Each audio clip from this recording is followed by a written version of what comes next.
to Section 1. Section 1. You will hear a telephone conversation between a man called Peter, who is calling about a used car, and a woman called Tina, who is selling the car. First, you have some time to look at questions 1 to 7.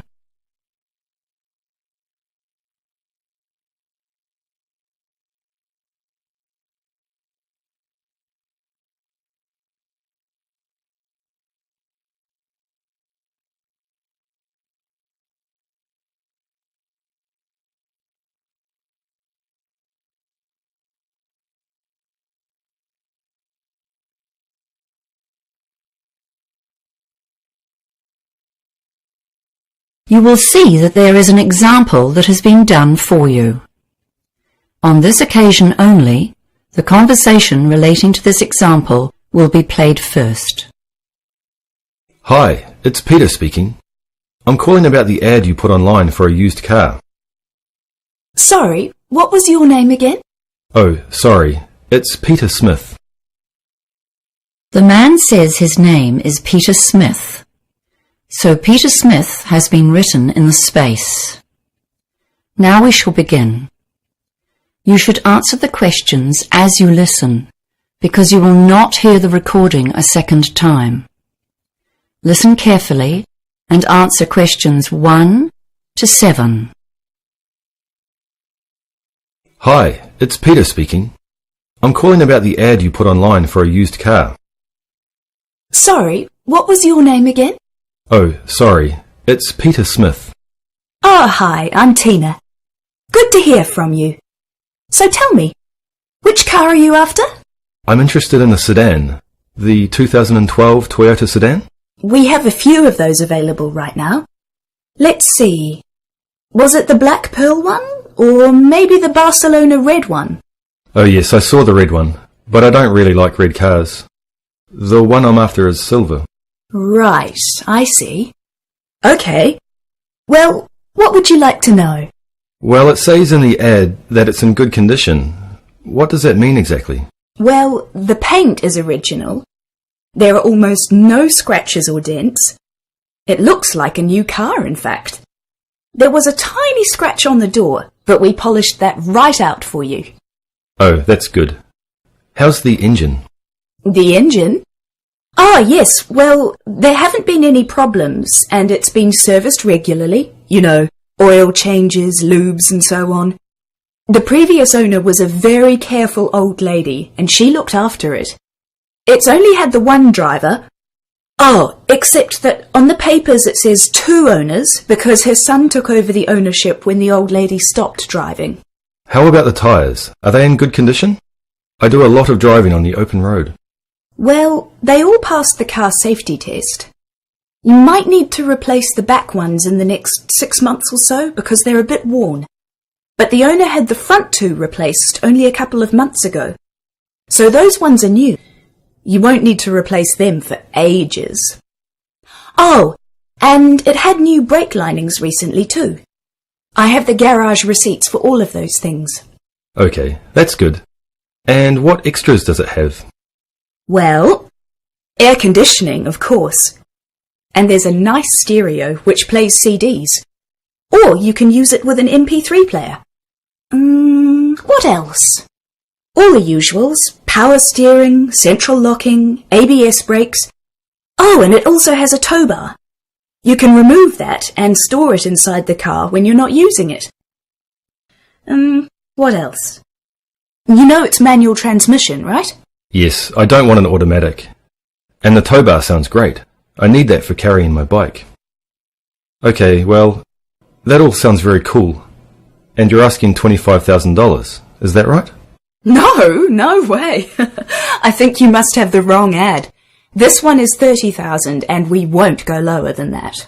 I see. What's the mileage again? Most cars of that age would be around 80,000 kilometres, or even up to 120,000. But as I said, the old lady didn't drive much, so it's very low. Only 50,000. You won't get a better low-mileage car than this one. Before you hear the rest of the conversation, You have some time to look at questions 8 to 10.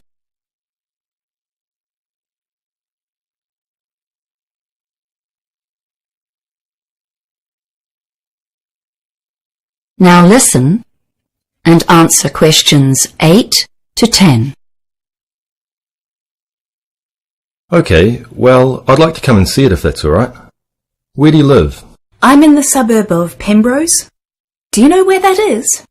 Sorry, can you say that again? I'll just check on my GPS. Yes, I'm in Pembrose at 352 Hunter Place. Hunter. Oh yes, I see. Yes, that's okay. It's about 30 minutes drive from here. No, that's no problem. So, when would you like to come? How about this evening? I could come at 5 p.m.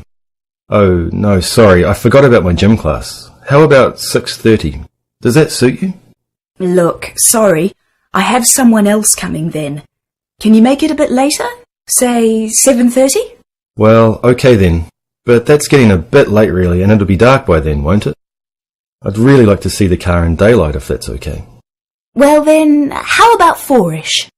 Yes, that's good. Okay, let's say 4:30 p.m. And I guess I'll just have to be late for the gym. I'm usually very punctual, so being late just once won't matter too much. Yes, fine. See you then. Oh, just in case there's a problem, what's your mobile number?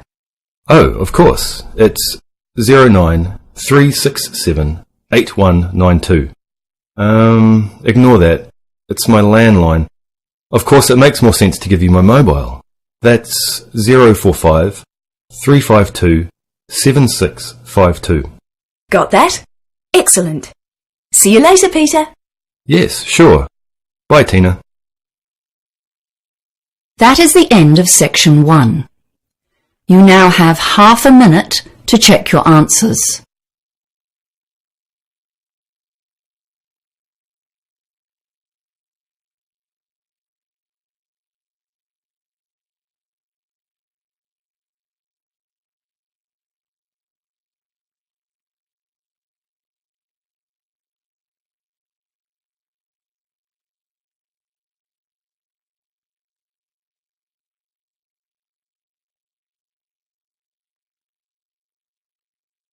Now turn to section 2.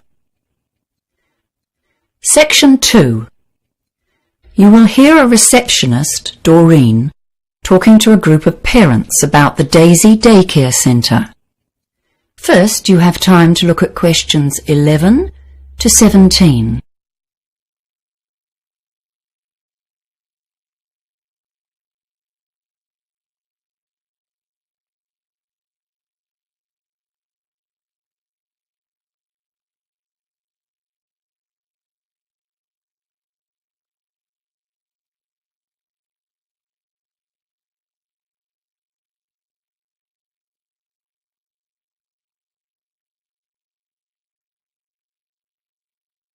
Now listen carefully and answer questions 11 to 17.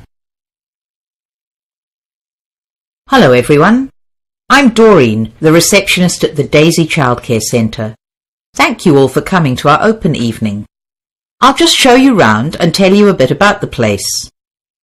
First of all, I will have to ask you to leave your sneakers and sandals etc. here on the shoe rack, just inside the main door. You know how the young ones love crawling around the floor, so our policy is no street footwear inside. As you can see, our facility is very open plan. There are lots of different activity areas, and we like to have pretty good visibility throughout the centre. This central area to the left is where we all gather for stories, songs, and some games. That's why the big circular carpet is there. Everyone comes to sit there 2 or 3 times a day. I can see some of you looking at our TV. Some parents worry that we might just dump the kids there to watch rubbish all day. But of course that's not the case. In fact, we only use it occasionally. For example, we use it if we have a story on a DVD, and then we get the kids to do a bit of acting based on that. That bookcase there beside the TV gets a lot of use though. Some of the older kids choose to sit and read or look at picture books in their free time, but we never allow them unsupervised TV. If you look along the wall on the far side of the little gate leading into the main room, you can see our kitchen play area. It has lots of utensils, pots and pans. And that cupboard closer to the corner is the dress-up cupboard. That's a very popular area, with the boys as well as the girls. You'd be surprised how much the boys get into acting and make-believe. Now over here, opposite the gate and behind the big lunch table, are the sinks and the painting area, and then the doors to the outside. To the right of those outside doors, you can see hooks and little cubby holes on the wall for coats, bags and outdoor shoes. The children can keep slippers in there, but most of them run around indoors in their socks or bare feet. If you can bear it, I think we should pop out into the cold for a moment to have a look round outdoors. We'll just stay under the veranda. The sandpit is over there at the far left of the outside area, and that box next to it is storage space for buckets and spades, and lots of trucks and diggers to push around or even ride on. The slide beside that is popular, and so are the 3 climbing walls over by the fence. Some parents think that's a bit adventurous for preschoolers, but the older ones love them. The ground is covered with bark, so it's not a harsh surface when they do fall. The ordinary swings and a tire swing are here in front, where we can keep an eye on everyone, and then the chickens are way over on the far right, so they can have a bit of peace and quiet occasionally. Okay, so let's go back inside and I can talk about our rules and policies. Before you hear the rest of the talk, you have some time to look at questions 18 to 20.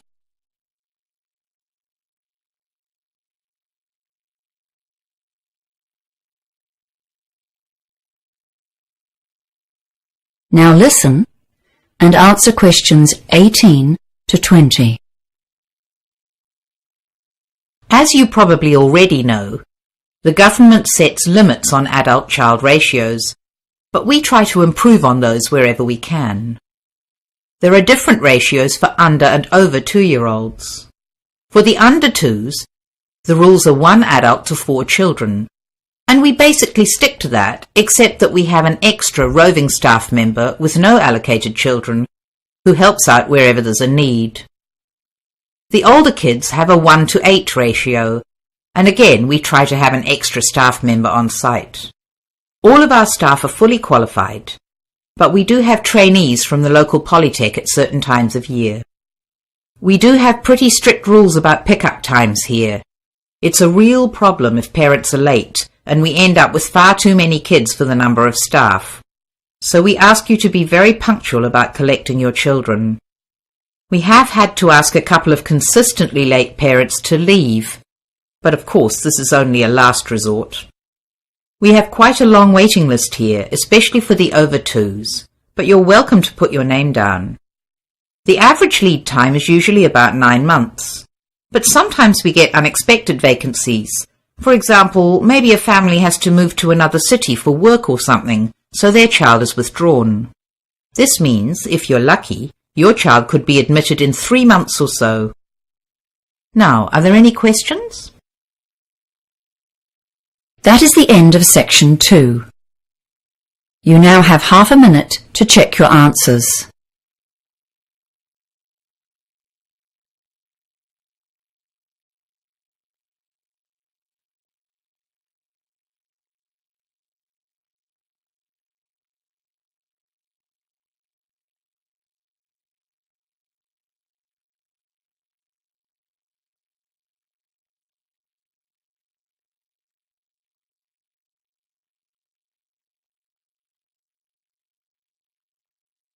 Now turn to section 3.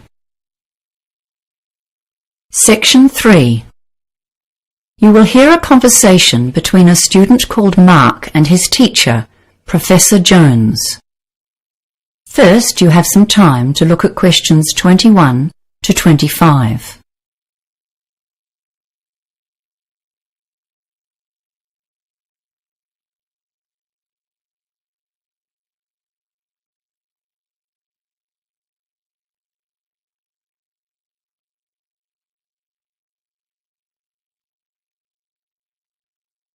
Now listen carefully and answer questions 21 to 25.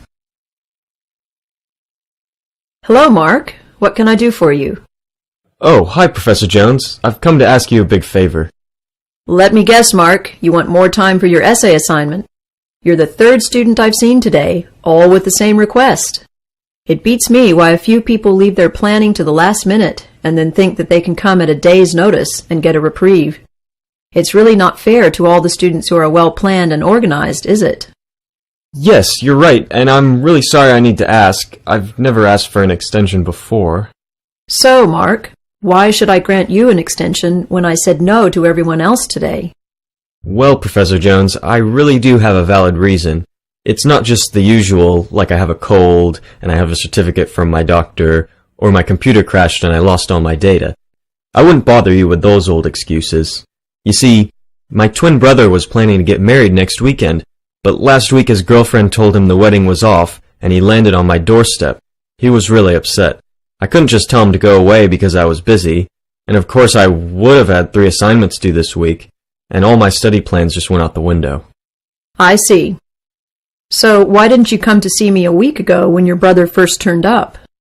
Because I was hoping I would still be able to get it done, but I just can't manage it. Well, actually I have written the required number of words more or less, but frankly I feel it's terrible. I don't want to let myself down by handing it in as it is at the moment, and I really don't want to drop my grade point average by getting a low mark on this assignment. Well, the course handbook states very clearly that at least 5 days' notice is required for any extension, except in emergencies. Those rules were designed to make it fair for everyone, you see. You're supposed to submit a request on the proper form, and you can send it by email. And you also need to make an appointment and discuss your request in person, as you have done now. Your problem does come very squarely under the family issues category, so you probably would have got some extra time if you'd done that. I'm not really inclined to grant this request now, you know. Yes, I know I've really messed up. I suppose I'll just have to hand it in as it is and take a lower grade. Before you hear the rest of the conversation, you have some time to look at questions 26 to 30.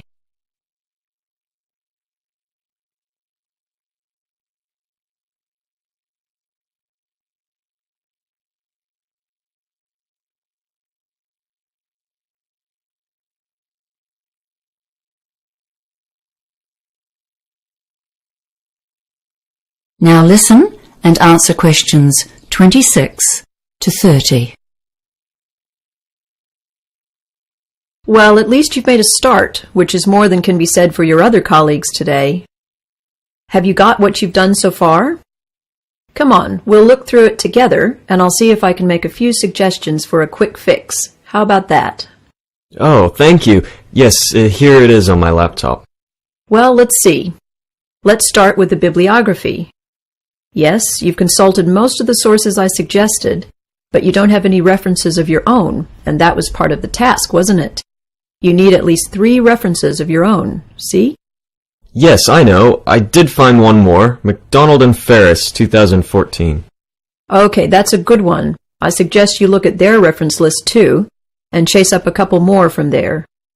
You should be able to find everything you need in the online library databases, especially LanguageLine.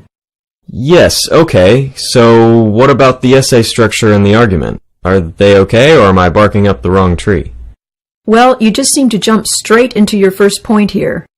I'm not sure where your essay is going. Where's the introduction? Oh, right. I always leave that till the end and write it after I've finished the rest of the essay. That way, it ties into what I've already written. Well, that's what we were taught in the study skills course anyway. Yes, and you're quite right. So tell me about your ideas. What's your main argument? Well, I'm not really sure. I think I understand the 3 opposing theories okay, but I don't really have a strong opinion about which one is correct. I was more thinking of explaining them all as clearly as I can, and then giving the evidence for each one. I don't think there's a clear-cut right or wrong. Well, that's my opinion anyway. Do we need to say that one is better than the other 2? No, you don't. And what you are planning to do is often the best way to go about it. Well, I've been skimming through what you've written while we've been talking, and one thing you definitely must do before you submit this assignment is to edit it for grammar and spelling mistakes. There are a lot of errors here, just simple things that are easy to fix. But still, I can see you've done the basic work, and I do sympathize with your brother. It must be very difficult for him. So I'll give you 1 extra day on this essay. Oh, thank you, Professor Jones. Thank you. I'll hand it in before 5 p.m. on Wednesday, then. Yes, that's the final deadline. Goodbye now. That is the end of section 3. You now have half a minute to check your answers.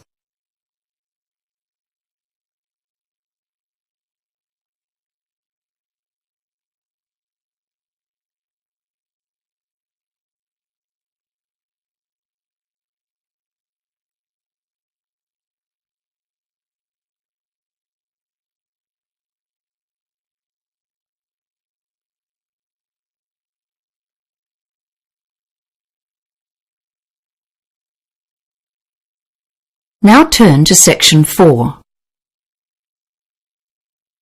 Section 4. You will hear a lecturer giving a talk on managing creativity in business. First, you have some time to look at questions 31 to 40.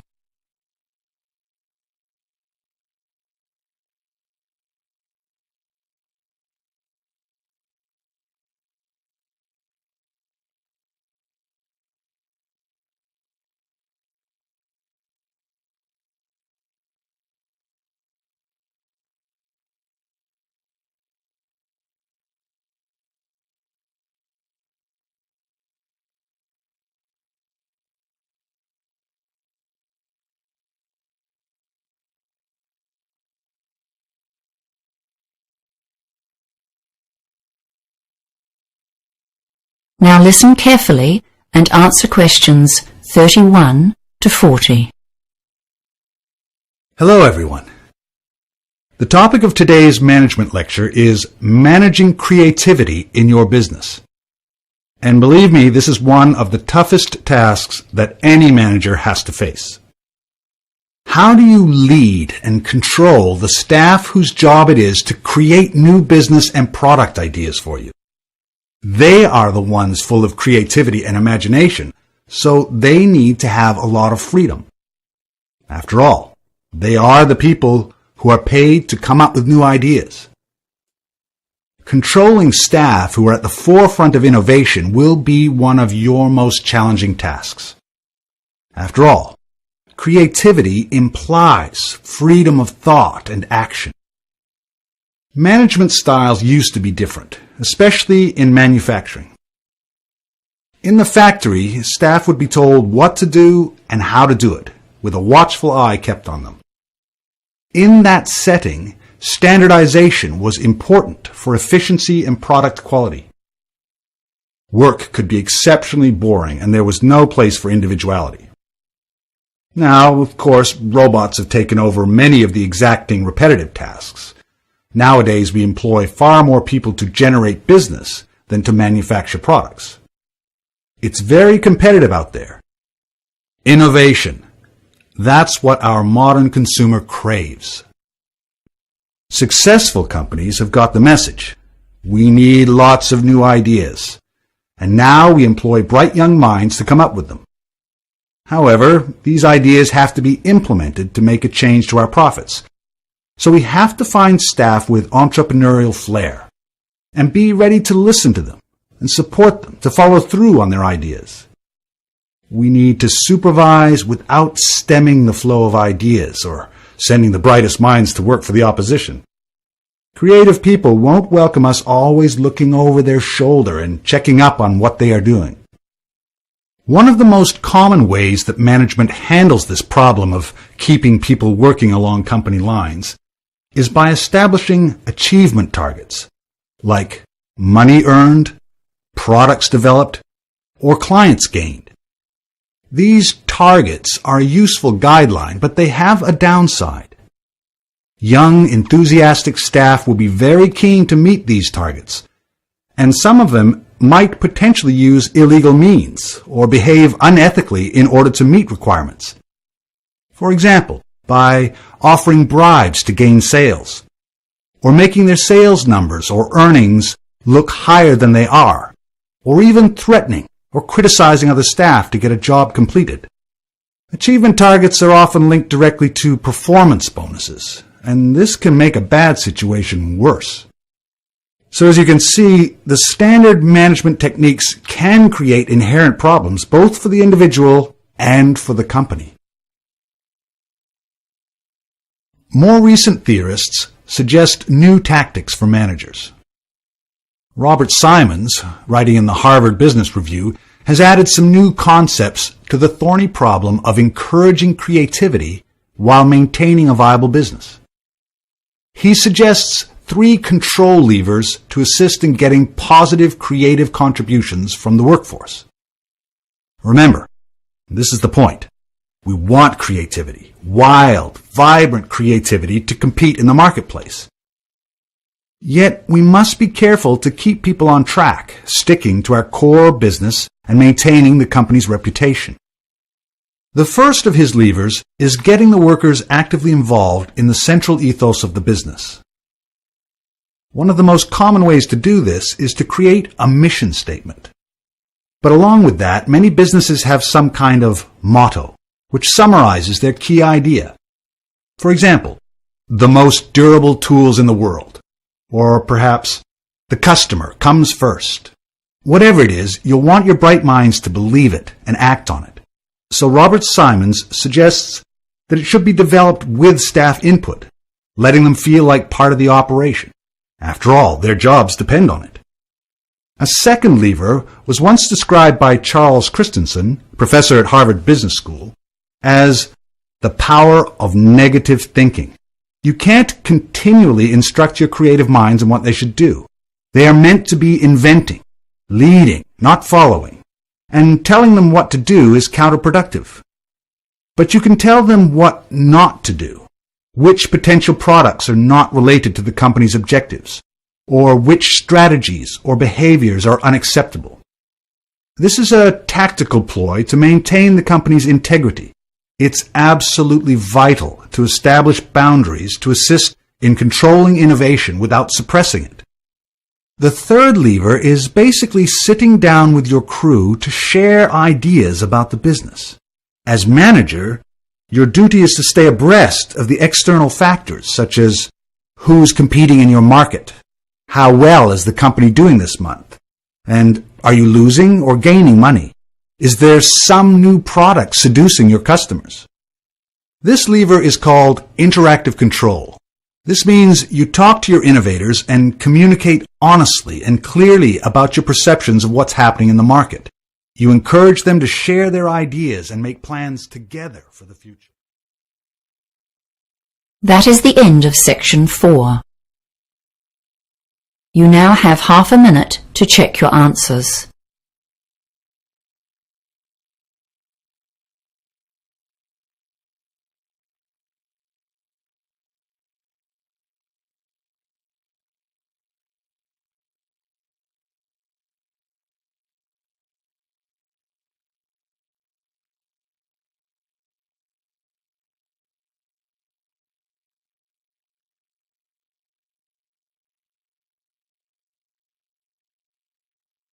That is the end of the listening test.